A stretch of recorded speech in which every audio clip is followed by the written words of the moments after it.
Film industry की ज़बूं हाली का तो हमने ज़िक्र किया। तो एक बड़ा फैक्टर ये भी कहा जाता है कि यहाँ पे कास्टिंग काउच का बड़ा जो है वो रोल है। तो इसमें कितनी सदाकत है, कितनी हमारे पहले फिल्म एक्टर या पहले अपने देखने वालों को कास्टिंग काउच का आसान मतलब बताएं कि क्या इसका। सर आप उस्ताद हैं, आप नहीं ही नहीं, प्लीज़ आप बता बताएं ना, दें। वो इससे एक्सप्लेन कर दें, फिर मैं इस पे बात करता हूँ। जी, आम जो तासुर यही कहा जाता है कि मिडल मैन पहले वो अपने कुछ मामलात जो है बिलो द बेल्ट वो मामलात अपने करते हैं, फिर आगे जिस बंदे से मिलवाया जाता है वो अपने कुछ मामला तय करते हैं, फिर किसी को कोई रोल ऑफर होता है या कोई भी उनके साथ मामला होता है।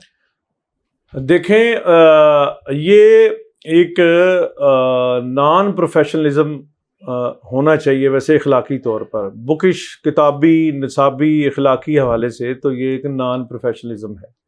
लेकिन अगर आप मेडोना की बायोग्राफी पढ़ें, ऑटोबायोग्राफी, तो उसमें भी उन्होंने कहा जी फलां शख्स ने मुझे गाड़ी में पकड़ लिया और ये हो गया वो हो गया फलां हो गया, ठीक है जी। एक हॉलीवुड के, मुझे अब नाम नहीं याद, वो आप अगर आता है तो बताएं, वो उन पे 150 से ज़्यादा सेक्सुअल असॉल्ट जो हैं वो मी टू कैंपेन भी चली थी वो जी जी बिल्कुल सही। और ये इंडिया में भी है, एक दो मेल डायरेक्टर हैं जिनके वो जिन्हें कहा जाता है कि वो गे चले वो उत्थे साडा की उन्हें कर लेना, करण जौहर जी। ना भी ले लेने। अगर देखो ना असी जी मुनाफक भी तो है ना, अपना नहीं किसी का नाम लेना, ਉਹਦਾ नाम ले लेना। तो ये एग्जिस्ट करती है, लेकिन कोई ये कंपल्शन नहीं है।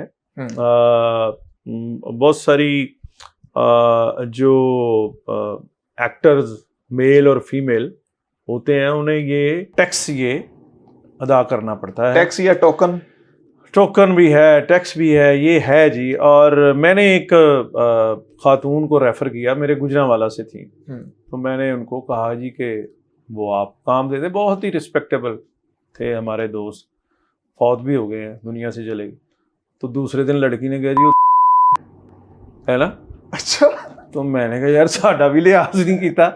तो ये भाई ये मैं इसको, हाँ आप मेरा बता दें, मुझे भी जो है वो 35 साल वो इसमें जब हम अखबार में काम कर रहे थे, तो अखबार इतना बड़ा था, जंग अखबार, कि वो अब शायद वो किसी इंटरनेशनल एजेंसी का भी वो उतना बड़ा वॉल्यूम और इम्पैक्ट नहीं है, क्योंकि उसमें वो थोड़ा था, जंग अखबार था और नवाए वक्त था। नवाए वक्त लड़कियों को छापता नहीं था, वो इस्लामी अखबार था, दो कौमी नजरिया है जी, जड़ा रहा ही नहीं है ना। देखो ना की अशर होया उस ग्रुप का। जंग अभी भी एग्जिस्ट कर रहा है। तो वहाँ औरतें छपती थी, और मेन जो होती थी रीमा, शुरू साल से ही कहना शुरू कर दी थी मेरा होना चाहिए नंबर 1 कैलेंडर है जी। वो मीरा अलहदा करती थी, तो वो उसका एक बड़ा इम्पैक्ट था। तो आज तक आप बता दें, आप लाहौर से हैं, शहबाज राई साहब, साडा किसी ने कहा हो कि जी असी है किसी ने किया। फिर 15-20 साल मुझे जो है वो मीडिया करते हुए टेलीविज़न जी और मेन स्ट्रीम टेलीविज़न में काम किया मैंने। तो ये एक, मैं ये समझता हूँ कि ये नॉन प्रोफेशनलिज्म भी है, गैर अखलाकी भी है, गैर इंसानी भी है, लेकिन ये एग्जिस्ट करता है और हर दुनिया की इंडस्ट्री में पाया जाता है। साढ़े इत्थे ज़्यादा होएगा, क्योंकि साढ़े इत्थे तो ना उस तरह से फिल्म की इज्जत है, ना आर्टिस्ट की इज्जत है, और ना ही सोसाइटी की अपनी भी कोई इज्जत नहीं है। अच्छा, पिछले दिनों ये बड़ा मामला चला जी, हमारी एक फैशन डिज़ाइनर है मारिया बी साहिबा, उन्होंने कहा जी इंडस्ट्री में 80% लोग जो हैं वो हम जिन्स परस्त हैं।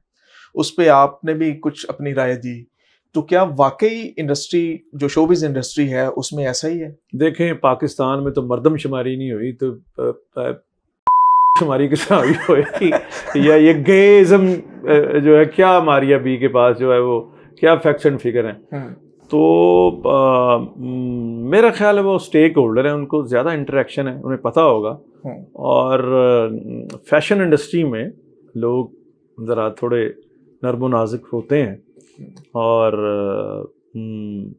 है जी, ये अगर वो मारिया बी कहती हैं तो वो अंदर की खातून है, तो उनके पास ये, मैंने कोई साइंटिफिक सर्वे नहीं किया, अब वो अगर कहती हैं तो मैं उसको चैलेंज नहीं करता।